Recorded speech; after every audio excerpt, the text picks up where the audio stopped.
我给贾少爷绑定了个假话成功系统，在认亲宴会上，他装模作样的说：“我就知道哥哥一回来，爸妈就不要我了。”结果下一秒，爸妈就把他扔出了家门。到了公司，他又信口胡诌：“我听说云溪对哥哥一见钟情，要是不能在一起，就要孤独终老。”话音刚落，他爱而不得的女神陆云溪就跪在我面前向我求婚。贾少爷当场口吐白沫：“我是庄家失散多年的真少爷。”在认亲宴当天，我给贾少爷绑定了假话修正系统。只见他一脸傲慢地走到我面前：“哥，今天京城有头有脸的人物都来了，你就带个几十块钱淘来的破烂表，这不是丢爸妈的脸吗？”说着就要给我摘下来扔掉。下一秒，人群中传来一声惊呼：“住手！”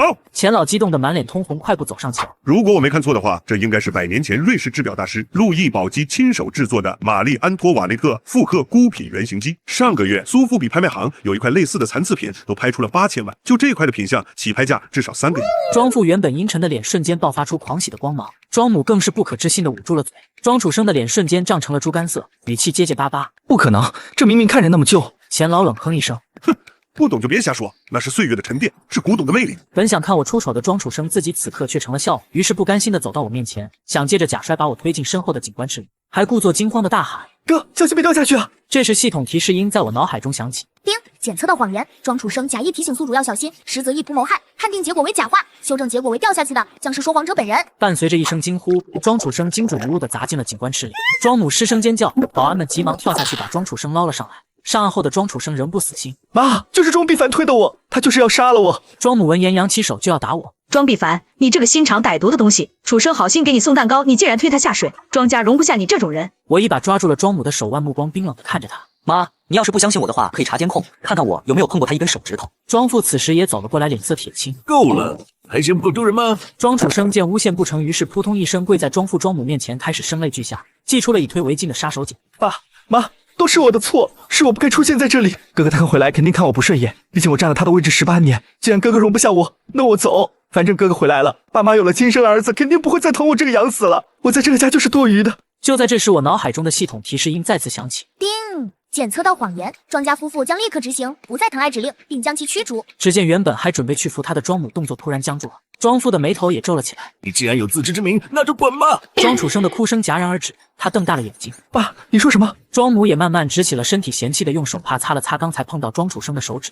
既然你也意识到在这个家多余了，那就赶紧给毕凡腾地方吧。”庄楚生惊慌失措的想要去拉庄母的裙摆：“妈，您在开玩笑吗？我可是您最疼爱的楚生啊！”庄母厌恶的后退一步，语气满是嫌弃：“别碰我，滚远点！”庄父不耐烦的挥挥手，对旁边的管家下令：“没听见他刚才的话吗？他说他要走，现在立刻给他扔出大门。”“是，来人了！”管家一挥手，几个保镖立刻冲了上来，像架死狗一样架起庄楚生。庄楚生拼命挣扎，杀猪般的惨叫声响彻整个宴会厅。“爸妈，我错了，我胡说的，我不想走，你们放开我！庄必凡，你对我爸妈做了什么？”就这样，刚才还众星捧月的庄家二少爷，在全场宾客震撼的目光中被直接扔出了庄家大门。庄父转过身，脸上瞬间换上了一副慈父的笑容，走到我面前，亲切地拍了拍我的肩膀：“必凡啊，让你受委屈了，以后这家只有你一个少爷。”我以为耳根子终于能清静了，然而我却低估了庄楚生。第二天一早，我是被楼下的喧哗声吵醒了。听管家说，庄楚生在门口跪了一夜，嗓子都哭哑了。等我下楼后，庄楚生已经坐在餐桌上，并换上了一身干净的衣服。很显然，他的苦肉计庄家夫妇很是受用。看到我下来，他立刻冲过来，看似恭敬，实则挑衅的开口：“哥，昨天是我不懂事，喝多了乱说话，惹爸妈和你生气了。幸好爸妈仁慈，原谅了我，以后我会好好辅佐哥哥的。”庄父在一旁语气平淡的说道：“必凡啊，楚生毕竟在庄家这么多年，对业务熟，从今天起就让他带着你熟悉业务。”“还带我熟悉业务，我看是想给我挖坑吧？”果然，刚到车上，庄楚生就露出了真面目。他阴恻恻地对我笑着说道：“庄必凡，你昨天只是运气好，今天是和沈氏集团千万级订单签约的日子。这个项目我跟了半年，等我签下大单，这家里就没有你的位置了。”然而我才懒得理他。到了公司，庄楚生的那些狐朋狗友立刻围了上来，纷纷吹捧他：“厉害啊，生哥！听说你今天要签那个沈氏的大单子了？咱们生哥可是商业天才，不像某些刚回来的土包子。”庄楚生享受完众人的吹捧，随后故意大声说道：“当然了，为了这个单子，我可是费尽心血。不过嘛，我哥刚才在车上跟我吹，说这种千万级的单子，他不费吹灰之力就能签下来。他还说沈氏集团的董事长沈万山求着要跟他合作呢。”全场哗然，所有人都像看傻子一样看着我。这土包子疯了吧？沈万山求他吹牛都不打草稿，他知道沈氏集团的大门朝哪开吗？庄楚生得意洋洋地看着我：“哥，既然你这么厉害，那今天的签约仪式不如就让你上去。要是签不下来，你就在全公司同事面前大喊3声我是废物，怎么样？”我看着他那副小人得志的嘴脸，微微一笑：“好啊！”系统提示音随即响起：“叮，检测到谎言，沈万山将立刻携带1000万订单及更多合作意向，并不惜一切代价恳求与宿主签约。就在这时，公司门口突然传来一阵骚动，车都还没停稳，一个身穿唐装、气场强大的中年男人火急火燎地跳下车，手里挥舞着一份文件，完全不顾形象地朝这边狂奔而来。庄楚生愣住了，语气带着疑惑：“沈董，您怎么亲自来了？不是说让副总来签？”沈万山看都没看庄楚生一眼，直接一把将他推开，随后径直冲到我面前，在众目睽睽之下，扑通一声单膝跪地。他双手高举着那份合同，满头大汗，眼神狂热的像是在看救世主。王必凡先生，求求您签了这个单子吧，这是5000万，不，我要追加到1个亿，利润全部归您。只要您肯签个字，沈某愿为您当牛做马。我低头看着跪在地上的商业巨鳄，又看了看旁边已经石化的庄楚生，淡定的从口袋里掏出一支圆珠笔。既然你这么有诚意，那我就勉为其难签了吧。沈万山跪在我面前的样子震碎了庄楚生的三观，他回过神后疯了一样冲过来，试图拉起沈万山，语气激动的辩解：“沈董，您是不是认错人了？这合同可是咱俩谈好的。庄必凡他就是个从孤儿院带回来的废物，他懂什么商业？”一记响亮的耳光狠狠抽在庄楚生脸上。你给我闭嘴！随后他眼神凶狠地对着保镖下令：“谁再敢打扰庄先生签字，就是跟我沈氏集团过不去。把这只苍蝇给我扔远点，别再让我看到他！”庄楚生捂着脸难以置信地看着这一幕，于是我就在众人惊悚的目光中签了字。笔尖离开纸面的瞬间，沈万山如获至宝地抱起合同，随后激动地亲了一口纸面。他站起身，立刻恢复了大佬的气场，对着身后的助理喊道：“立刻发布公告，沈氏集团与庄必凡先生达成深度战略合作。另外，为了表示诚意，刚才承诺的1个亿追加投资，马上打入庄先生的个人账户。”我不紧不慢地盖上笔帽，看向脸肿得像馒头一样的庄楚生，语气平淡：“刚才那个赌约你好像输了。”庄楚生浑身一颤，眼神躲闪，试图抵赖：“什么赌约？我听不懂。”我笑了笑，对着周围的同事们问道：“大家刚才都听见了吧？我弟弟说，如果我签下了单子，他就怎么样来着？”人群中立刻有人起哄：“大喊3声我是废物！”庄楚生脸色惨白，众人也纷纷起哄催促他愿赌服输。庄楚生咬着牙死死盯着我，眼里满是恨意，声音小得像蚊子叫：“我是废物！”说完后又歇斯底里地吼了2声：“我是废物！我是废物！”随后推开人群，捂着脸狂奔而去。庄楚生虽然遭受了暴击，但他还是没学会闭嘴。他知道陆云熙下午茶时间会来茶水间，所以早早就在一旁候着。陆云熙是陆家的千金，面容姣好，家世显赫。庄楚生追了他整整3年，虽然陆云熙一直对他不冷不热，但他一直在外面营造一种暧昧的假象。我走进茶水间的时候，原本嘈杂的空间安静了一瞬。上午的1元签约事件已经传遍了全公司，大家看我的眼神从鄙夷变成了好奇和敬畏。只有庄楚生的几个死党们低声安慰着他：“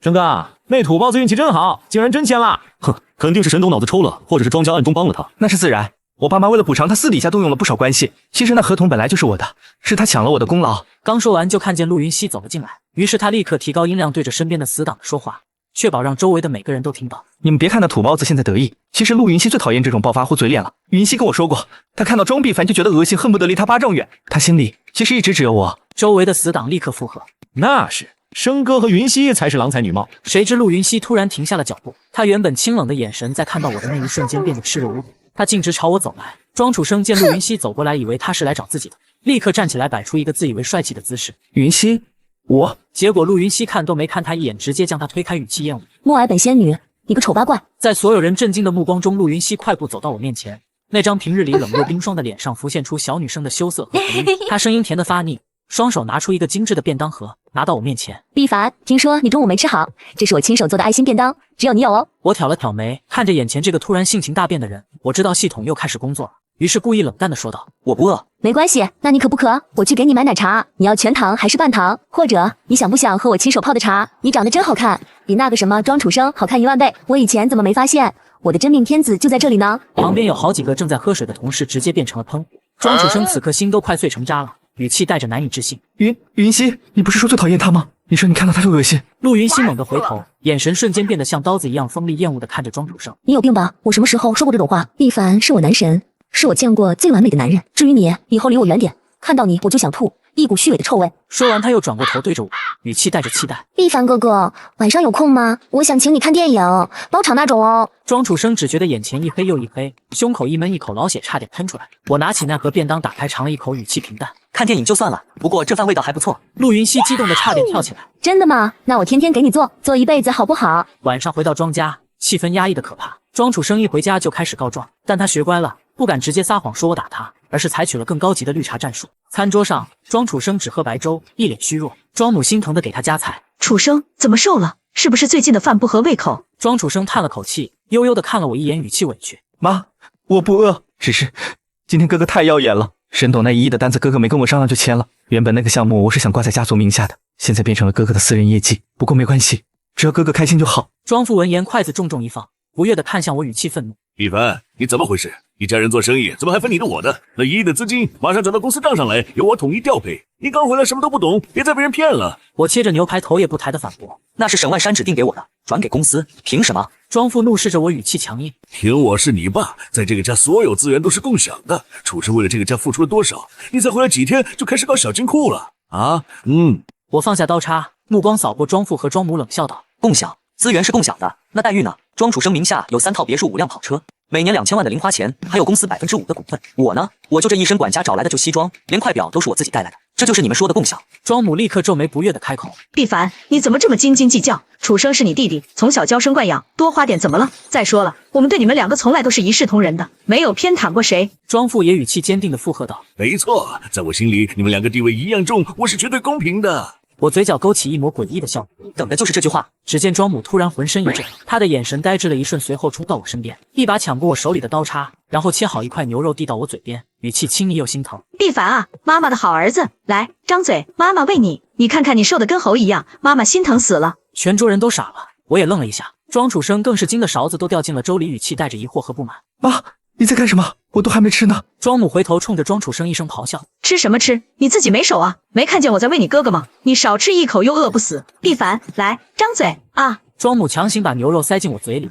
一边喂一边流泪：以前都是妈妈不好，以后妈妈要把这20年缺的都给你补回来。今晚啊，你就跟妈妈睡，妈妈给你讲故事。我起了一身鸡皮疙瘩。另一边，庄父突然拿起手机拨通了家族律师的电话，他的手不受控制地颤抖着，嘴里却说着令他自己都惊恐的话：喂，王律师，现在立刻马上拟定一份资产转让协议，把庄楚生名下的那3套别墅、5辆跑车全部过户给庄毕凡。不，双倍，6套别墅、10辆跑车，还有查一下庄楚生过去20年一共花了多少钱，统计个总数，从我的私人账户里划扣，1分不少的转给庄毕凡。对，还有股份，为了公平，把我的股份分1半给毕凡。电话那头的王律师吓得声音都变了：庄总，您喝多了，这可是几十个亿的资产变动啊！而且您的股份……庄父吼得脸红脖子粗，但他的眼神里充满了恐惧和不解。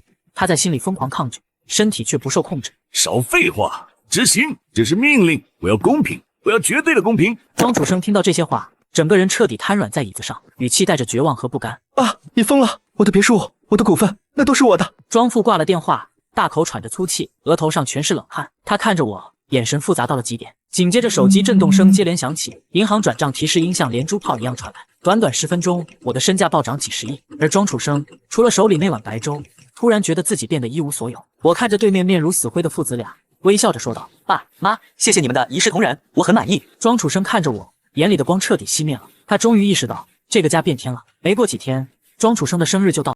往年庄家2少爷的生日宴那是京城名流圈的盛事，豪车云集，礼物堆积如山。但今年因为前几天的闹剧，庄父庄母虽然还是为他操办了生日宴，但规模明显缩水，只在家里简单摆了几桌，请了些亲戚。庄楚生此刻的脸色比锅底还黑，因为他发现原本围着他转的那些亲戚，此刻全都围在我身边。毕竟我现在才是庄家真正的财神爷，手握大把资产和现金。毕凡表弟，听说你刚提了辆布加迪，什么时候带我去兜兜风？表弟，最近有什么投资项目，带带姐呗。庄楚生孤零零地站在角落里看着这一幕，眼里的嫉妒几乎要喷出火来。他知道晚宴的切蛋糕许愿环节就是他最后翻盘的机会，他必须用最极致的卖惨来唤醒父母的怜爱，重新夺回在这个家的地位。只见庄楚生泪眼婆娑，声音哽咽：爸妈，我不许愿了。我知道自从哥哥回来后，这个家就没有我的位置了。无论我怎么乖巧努力，哥哥回来后，爸妈就不会再疼我了。这句话他说的情真意切，如果是以前，庄母肯定早就冲上去抱住他喊心肝宝贝了。然而他再次触发了那个只要我在场就是 bug 的禁忌开关。检测到谎言，即将强制抹除庄家夫妇对庄楚生的所有残留情感，执行不再疼爱指令，并将其驱逐。紧接着，原本正一脸慈爱准备给庄楚生唱生日歌的庄母，脸色突然变得像看杀父仇人一样狰狞。他手里的切蛋糕刀哐当一声砸在桌上，指着庄楚生的鼻子尖叫道：既然你知道我们不疼你了，那你还赖在这里干什么？吃摆食吗？庄楚生好不容易酝酿出来的眼泪瞬间憋了回去，整个人傻在原地。庄父也厌恶地看着他：你也配过生日？你就是一个不知感恩的白眼狼！既然你觉得我们不疼你，那就滚出去，去找疼你的人吧！庄父大手一挥，对着保镖下令：来人，把这个扫兴的东西给我扔出去！这次不仅仅是扔出大门，把他的所有行李、衣服，甚至是脚上的鞋都给我扒了！既然要滚，就滚得彻底点！庄楚生崩溃了，他想冲过去抱住庄父的大腿，却被早就等在一旁的保镖一把拉开，然后扔出了庄家别墅区的大门。不要，爸妈，你们不能这样对我！那天晚上，庄楚生在天桥底下跟流浪狗抢了一个纸箱子，才勉强过了一夜。被赶出家门的第3天，庄楚生仍旧不死心。他虽然没了钱，但他那张脸还在，而且他以前经营的京城贵公子社交账号还有几百万粉丝。于是他开启了全网直播，直播间标题竟是“豪门弃子深夜流浪，揭秘亲儿回归后的血腥真相”。刚一开播，直播间就涌进来了几十万人。当然，我也是看热闹的一员。只见庄楚生穿着捡来的破烂 T 恤，背景是昏暗潮湿的地下室，看着确实惨不忍睹。他对着镜头眼泪说来就来：“家人们，我是庄楚生。几天前我还住在庄家的大别墅里，现在我却连个馒头都吃不起。没错，正如大家猜想的那样，亲儿子回来了，我这个养子就被扫地出门了。”弹幕瞬间炸了，满屏都是心疼和同情的言论。看着弹幕里的风向一边倒的支持自己，庄楚生心中狂喜。他要把我塑造成一个心狠手辣、为了争夺家产不择手段的恶魔，利用舆论压力逼迫庄家接回他。甚至逼我给他钱，但他为了立住自己坚强隐忍、不怪父母的高级白莲花人设，对着镜头深吸了一口气，故作坚强地说道：“虽然我现在很苦，但我并不怪谁，真的，大家不要为我难过，也不要同情我，我现在过得很好，这都是我该承受的。我不觉得自己惨，也不需要任何人的安慰。”听他说到这些，我笑出了鹅声。下一秒，直播间的画风突变，原本满屏的心疼哥哥抱抱突然消失了，取而代之的是网友们无比理性的分析和嘲讽。哦，既然你都说不需要安慰了，那我就放心了。看来你确实过得挺滋润的。我就说嘛，豪门少爷哪怕流浪也是体验生活，大家散了吧，人家说了不惨。既然这都是你该承受的，那你开什么直播？浪费公共资源，举报了。确实，各归其位是天理。人家亲儿子回来了，你个冒牌货占了人家20年便宜，现在吐出来不是应该的吗？有什么好卖惨的？主播这逻辑满分啊，我也觉得你活该。那我就不刷礼物了，本来还想刷个游艇的，省了。庄楚生看着屏幕上密密麻麻的冷嘲热讽，整个人都没了，试图解释却话到嘴边说不出口。他急中生智，想要转移矛盾，开始疯狂抹黑我。其实我不怪爸妈，都是因为庄必凡，他其实根本没有经生天赋。上次那个沈氏集团的单子是他用了卑鄙手段逼沈董签的，甚至他还私生活混乱脚踏几条船。就在他话音刚落的瞬间，直播间突然有人疯狂刷屏，一条条消息颠覆了舆论走向。沈氏集团刚发了消息，沈董亲自录视频感谢庄必凡的技术指导。还有那个陆云熙刚刚在微博公开示爱，说庄必凡是全世界最专一的男人，为了拒绝其他女生的追求，连微信都不加，简直是难得典范。庄楚生不仅没卖惨成功，也没有将我拉下水，反而成了全网笑柄，甚至还帮我免费做了一波顶级宣传。他看着满屏夸赞我的弹幕，气得两眼一黑，直接在直播镜头前晕了过去。直播翻车后，庄楚生彻底走投无路，他决定不再搞那些虚头巴脑的舆论战，直接上门碰瓷。只要在庄家门口装死，我就不信爸妈能眼睁睁看着我死在门口。那天下午，我正准备出门去公司，刚到大门口，就看见庄楚生像个乞丐一样蹲在路边，看见我的车出来，他眼睛一亮，突然冲了过来。他突然捂着肚子，发出一声惨绝人寰的尖叫，然后在地上疯狂打滚，周围立刻围上来一群看热闹的邻居。庄楚生指着我，声嘶力竭地喊道：“是他给我下的毒，他在我的水里下了泻药，不是老鼠药，我现在肚子好痛，我要死了，我要死了啊！”他一边喊一边拼命挤眉弄眼，试图表现出痛苦万分的模样，还假装干呕，演得极其浮夸。我降下车窗，冷冷地看着他：“你说我给你下药，你要上吐下泻了？”“没错，就是你，我的肠子都要断了。哎呦喂，我不行了！”下一秒，一声巨响就从庄楚生的肚子里传了出来，那声音之大，隔着3米远都能听得清清楚楚。庄楚生原本还在假装痛苦的脸，瞬间变成了真正的惊恐。他感觉到一股无法抗拒的洪荒之力，正在直冲他的后门。等等，怎么回事？不，他的脸瞬间变成了猪肝色，伴随着一声令人尴尬的巨响，庄楚生再也顾不上碰瓷了，他猛地从地上弹起来，夹紧双腿，像只被踩了尾巴的兔子一样，原地蹦了2下。厕所哪里有厕所？他疯狂地环顾四周，但这里是高档别墅区，公共厕所在500米外的公园。他顾不上形象，捂着屁股就开始狂奔。然而他刚跑2步，又是一阵惊雷。与此同时，强烈的呕吐感袭来。更要命的是，为了刚才演戏逼真，他特意穿了一条破破烂烂的裤子。在剧烈的奔跑动作下，加上体内气体的冲击，那条本就脆弱的裤子发出刺啦一声脆响，露出了一个海绵宝宝图案。有人眼疾手快，拿出手机拍下了这经典的一幕。庄楚生绝望地在夕阳下奔跑，身后是一串不可描述的轨迹。好不容易跑到公厕，但噩梦才刚刚开始。本以为一身轻松的他刚刚出来，没走2步就又折返回去，就这样来来回回跑了7、8趟。最后，庄楚生腿软地瘫坐在公厕里，浑身散发着难以言喻的味道。保安原本想去赶人，结果被那股味道熏得退避3舍，直接报了警。喂，110吗？这里有个变态在公厕门口裸奔，不是裸奔，是裤子炸了。对，他好像快拉虚脱了，麻烦派个救护车来把这坨这个人拉走吧。当天晚上，庄楚生再次登上了京城热搜，词条是豪门前养子变公厕门口喷射战士，配图是穿着海绵宝宝一脸绝望的庄楚生瘫在地上的高清大图。自此，庄楚生在京城名流圈算是彻底社死了。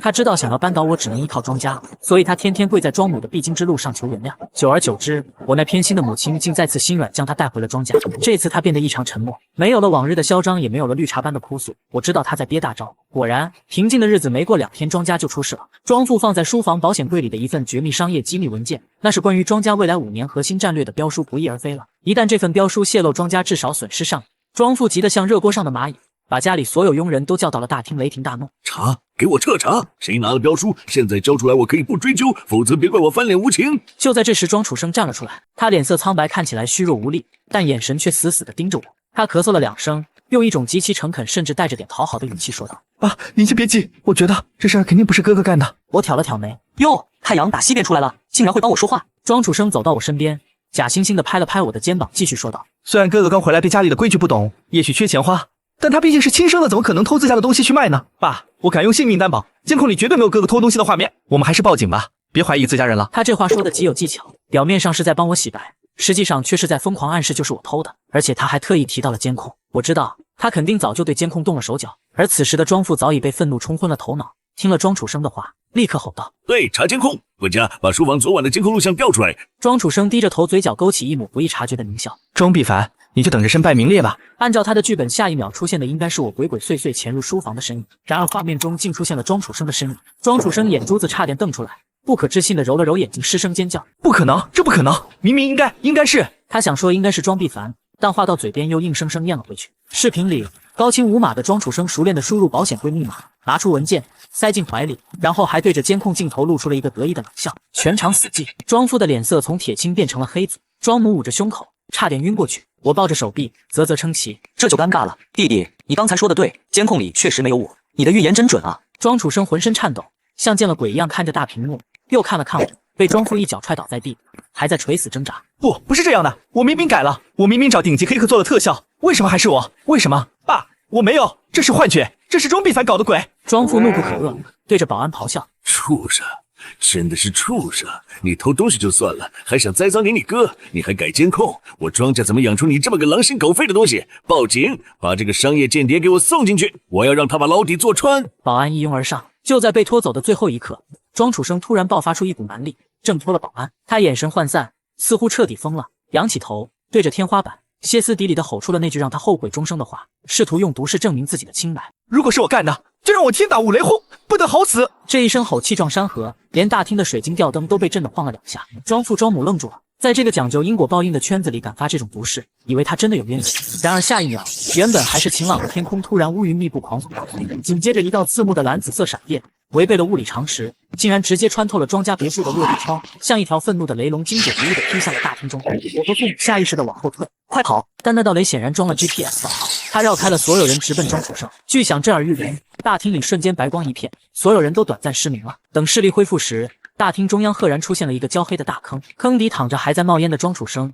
他的头发成了爆炸头，浑身漆黑如炭，嘴里吐出一口黑烟，身体还在不由自主地抽搐。庄楚生翻了个白眼，彻底晕死过去。庄家夫妇彻底瘫软在沙发上，看着眼前这一幕，世界观碎了一地。这下不用查监控，不用审问，老天爷都亲自下场锤他了，还有什么比这更铁的证据？虽然最后庄楚生命大没死，但他全身瘫痪，下半辈子只能在轮椅上度过，而且因为声带受损，他再也说不出话来。这或许是上天对他最大的惩罚。既然只会说假话害人，那就干脆别说了。庄家夫妇在经历了这一连串的魔幻事件后彻底醒悟，他们终于明白这20年来养大的是怎样一条毒蛇，也终于看清了谁才是真正的家人。庄楚生被送进了一家偏远的疗养院，庄父只给他交了最基础的护理费，任由他在那个没有观众的地方独自悔恨。至于我，庄家的一切理所当然的交到了我手上，但我并没有止步于此。有了系统的辅助，加上沈万山等大佬的合作，我很快建立了自己的商业帝国。陆云熙成了我的女朋友，虽然当初是因为系统的 bug 才让她对我一见钟情，但后来系统告诉我，那个真话固话的效果其实只能维持3天，但3天后她依然黏着我。答案显而易见。某天午后，我坐在庄氏集团顶层的办公室里，看着窗外繁华的京城，手腕上那块价值3亿的古董表在阳光下熠熠生辉，脑海中那个冰冷的机械音再次响起。宿主已完成逆袭任务，生活步入正轨，假话修正系统即将进入休眠模式。但在休眠前，本系统想问宿主最后一个问题：你觉得这个世界上最强大的力量是什么？我笑了笑，不是谎言，也不是系统，是无论身处何地都敢于面对真实的勇气。回答正确，系统休眠，祝您生活愉快。庄必凡先生，